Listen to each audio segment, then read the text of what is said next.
नमस्ते, जय श्री राम।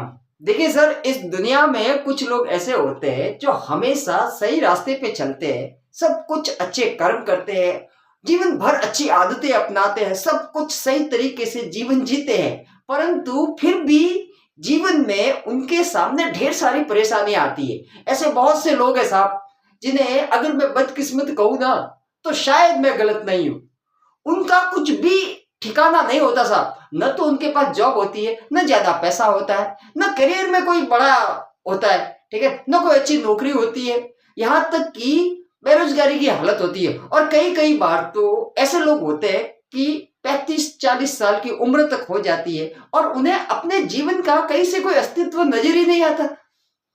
और जब वो दूसरे लोगों को देखते हैं, अपने साथ वाले लोगों को, अपने रिलेटिव लोगों को, अपने दोस्तों को, तो उनके साथ जब कंपेयर करते हैं तो उनके दोस्तों ने अच्छा सा घर भी बना रखा होता है, कुछ एक लोगों ने तो गाड़ियां भी ले रखी होती है, और कुछ एक लोगों ने तो मतलब अपने जीवन में अच्छी खासा बैंक बैलेंस भी जोड़ रखा होता है। और उसके दूसरी तरफ कुछ एक लोग ऐसे भी होते साहब, जिनके पास कुछ भी नहीं होता। वो ये सोचते हैं कि भाई अब क्या होगा, कैसे होगा। सर, यहाँ पे मैं यह कहना चाहता हूँ कि भैया आप भी अगर उन बदकिस्मत लोगों में से हो जिनके साथ ऐसी चीज हो रही है, तो मैं यहाँ पे क्लियर कर देता हूँ साहब कि आप पहले तो बदकिस्मत नहीं हो, बस फर्क सिर्फ इतना है, आपका जीवन उनसे अलग है। देखिए सर, अब यहाँ पर सोचने वाली बात यह है कि 35-40 साल की उम्र तो हो गई है। ऐसा भी नहीं है कि आपने अपने हिस्से का प्रयास नहीं किया होगा, ऐसा भी नहीं है कि आपने कोशिश नहीं की होगी। आपने अपनी एड़ी चोटी का जोर तो लगाया ही होगा ना। भाई हाथ पे हाथ धर के बैठे तो नहीं रहोगे ना आप अब तक। तो सर अब क्या करें? सबसे पहले तो सर आपको खुद को ये दिमाग में से निकाल देना है कि आप बदकिस्मत हो, आप बदकिस्मत नहीं हो। मैंने शुरुआती दौर में वीडियो में ऐसे ही कहा था आपको तसल्ली देने के लिए, जबकि सच ये है साहब कि आप बदकिस्मत नहीं हो, आप उन सबसे अलग हो बस। और खुद पे भरोसा करना पड़ेगा कि भाई मेरा जीवन दूसरों से अलग है। अब यहाँ पे लोग आपको ताने दे रहे हैं, आपको परेशान कर रहे हैं, और मैं समझ सकता हूँ साहब, जब आदमी होपलेस होता है ना, जॉबलेस होता है, होपलेस होता है, कहीं से कोई उम्मीद की किरण नजर नहीं आती ना, तो उस समय आदमी बहुत जल्दी टूट जाता है साहब, क्योंकि हर कोई आकर उसे सुनाता है साहब, हर कोई, ठीक है। तो यहाँ पे सबसे बड़ी गलती ये कर जाते हैं बहुत से लोग कि खुद को हारा हुआ और टूटा हुआ मान लेते हैं, जबकि आपको यहाँ से अपने जीवन पर गौर करना पड़ेगा। खुद से अपने जीवन पर गौर करना पड़ेगा कि आखिर क्यों मेरे साथ ऐसा हो रहा है। भाई कुछ तो ऐसी वजह है, भाई क्या कमी है कि मेरे साथ ऐसा हो रहा है जबकि दूसरों को हर चीज आसानी से मिल रही है, और मैं पूरा बल लगा लो उसके बावजूद भी मेरे को वो चीज नहीं मिल रही है। क्यों? आखिर कुछ तो वजह होगी। तब जब आप अपना ध्यान अपने ऊपर लेके आओगे, अपनी अच्छाइयों पे, आपके अंदर हो सकता है भगवान ने आपको कोई अलग काम करने के लिए भेजा हो सकता है आपकी कामयाबी, आपकी सफलता आपका इंतजार कर रही हो और वो 35-40 के बाद ही मिले। हो सकता है आपकी सफलता का दायरा इतना बड़ा हो जो उन सबको क्रॉस करके आप आगे निकल जाओ। सर इस दुनिया में संभावनाएं भरी पड़ी है, आपको टूटना नहीं है, बस खुद को थामे रखना है, ध्यान रखना है। मान लिया सर आप अब तक सबसे पीछे रह गए ना, मान लिया, मैं बता देता हूँ सर कि ये जितना मैं आसानी से कह रहा हूं ना, ये सहन करना सच में बहुत मुश्किल होता है, क्योंकि हर रोज आपको नए नए ताने सहन करने पड़ते हैं। हर रोज आपको लोग आपको इस नजर से देखते हैं जैसे कि आप तो कुछ कर ही नहीं सकते, आप तो कुछ कर ही नहीं पाओगे। आपकी एक अलग धारणा बन जाती है लोगों में जैसे कि आप तो कुछ हो ही नहीं। परंतु मैं यहाँ पे फिर से एक बात बता देता हूँ सर, लोगों की आपके बारे में क्या धारणाएं हैं वो बात मैटर नहीं करती, जबकि मैटर ये करता है साहब कि आपकी अपने बारे में क्या धारणाएं हैं। अगर आप भी ऐसा ही सोचोगे जैसा लोग आपके बारे में सोचते हैं, तो फिर आप अपना भला कहां से करोगे सर। और लोगों का तो काम है बात करना। सर अगर ऐसी कंडीशन से गुजर रहे हो तो अपना ध्यान अपने ऊपर लेके आइए। आप ऐसा क्यों हो, आपके अंदर ऐसा क्या है जो आप अभी से कर सकते हो। सर ऐसी कुछ तो खास बात होगी, भगवान ने, प्रकृति ने आपको ऐसा जीवन क्यों दिया भाई, ऐसी क्या कमी है?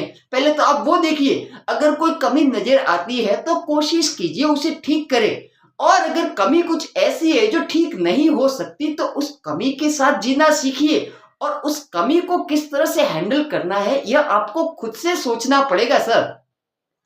तीसरी बात यह है, अपना ध्यान लोगों पे मत लगाइए। हम लोग क्या करते हैं सर, गलती से खुद का कंपेयर करते रहते दूसरे लोगों के साथ, और ये होता है सर, ये कहना बहुत आसान है, परंतु जब आप लोगों से अलग थलग खुद को पाते हो ना, तो सर सच में कंपैरिजन अपने आप होने लगता है, और हम तुलना करने लगते हैं कि सर हम सबका हो गया, अपना कब होगा। सर मैं यहाँ पे बता देता हूँ, आपके टेंशन लेने से, आपके कंपेयर करने से, आपके दुखी होने से अगर कुछ होना होता ना, तो साहब इतने साल में हो ही चुका होता। आपने तो अपना सब कुछ कर लिया है ना, तो अब आप प्रकृति पे छोड़ दीजिए और प्रकृति के इशारों को समझने का प्रयास कीजिए कि प्रकृति आपको किस दिशा में ले जाना चाहती है। अब आपको अपने ऊपर ध्यान रखना पड़ेगा, खुद से यह देखना पड़ेगा कि आपका जन्म किस लिए हुआ है, आपके अंदर ऐसी क्या क्वालिटी है जिस पे काम करके आप कुछ बड़ा अचीव कर सकते हो। भले जीवन कितना भी बर्बाद हो चुके हो, जीवन में कितना भी निराश हो चुके हो, कितनी भी उम्र हो चुकी है, सर ये सारी चीजें मैटर नहीं करती है। मैटर सिर्फ इतना सा करता है, क्या आज आप अभी भी अपने बारे में एकांत में बैठकर खुद का अवलोकन करने के लिए तैयार हो। आपने अपने हिस्से का सब कुछ सही सही किया था ना, पूरा जीवन सही किया ना, कोई गलत आदत नहीं थी, किसी का बुरा नहीं किया, आपने तो सब कुछ अच्छा ही किया। फिर भी प्रकृति ने आपके साथ अच्छा क्यों नहीं किया? इसका सीधा सा जवाब इतना सर कि प्रकृति आपसे वो करवाना चाहती है जिसके लिए आपका जन्म हुआ है, और आपको इसकी अनुभूति हो, इसका एहसास हो, इसीलिए प्रकृति ने आपके सामने ऐसे हालात रखे हैं। क्योंकि अगर आपकी परिस्थितियां सामान्य होती, सामान्य लोगों जैसी होती, तो फिर आप उन चीजों में उलझे रहते साहब, फिर आप खुद से सवाल करते क्या?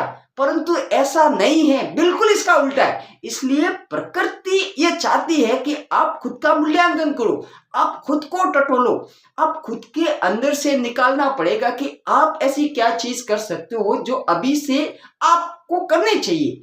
जो खुद से आपको सवाल पूछना पड़ेगा कि भाई आखिर मेरे साथ ऐसा क्यों, मेरे अंदर ऐसी क्या क्वालिटी है जो मैं कर सकता हूं, और जिस क्वालिटी के दम पे, जिस हुनर के दम पे, जिस काबिलियत के दम पे कुछ ऐसा काम, कोई ऐसा बिजनेस, कोई ऐसी आपकी आदत, कुछ ऐसा टैलेंट, वो कुछ भी हो सकता है सर। देखिए वो आपको आइडेंटिफाई करना पड़ेगा, आपको पहचानना पड़ेगा, क्योंकि हर किसी को प्रकृति ने कुछ ना कुछ दे के भेजा है। और हो सकता है सर उम्र कोई मैटर नहीं करती है, मैं यहाँ पे फिर से बता देता हूं, यह सिर्फ हम लोगों की सोच है कि अब तो यार 40 हो गया, अब तो 38 हो गया। अरे कुछ फर्क नहीं पड़ता सर।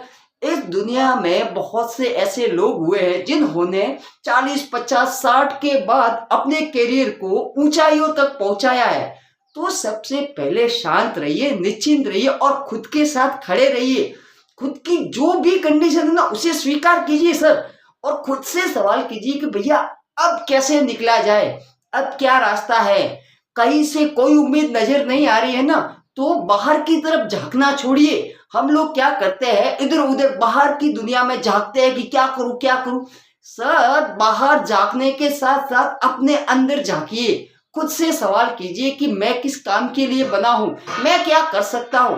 जब आप इस तरीके से अपने आप को तथा अपने जीवन को समझने का प्रयास करते हो ना, तो आपको कोई ना कोई ऐसी मिसिंग कड़ी मिल जाती है जिस लिए आप बने हो, और उस कड़ी को एक बार आपको अगर वो कड़ी मिल गई ना, तो आपका जीवन परवान पे चढ़ सकता है साहब, इसमें कोई बड़ी बात नहीं है। और कई बार ये होता है सर, प्रकृति का प्लान होता है सब, हमें उस कड़ी तक पहुंचाने के लिए ऐसी कंडीशंस हमारे सामने क्रिएट की जाती है प्रकृति के द्वारा, ताकि हम उस कड़ी तक पहुंचे।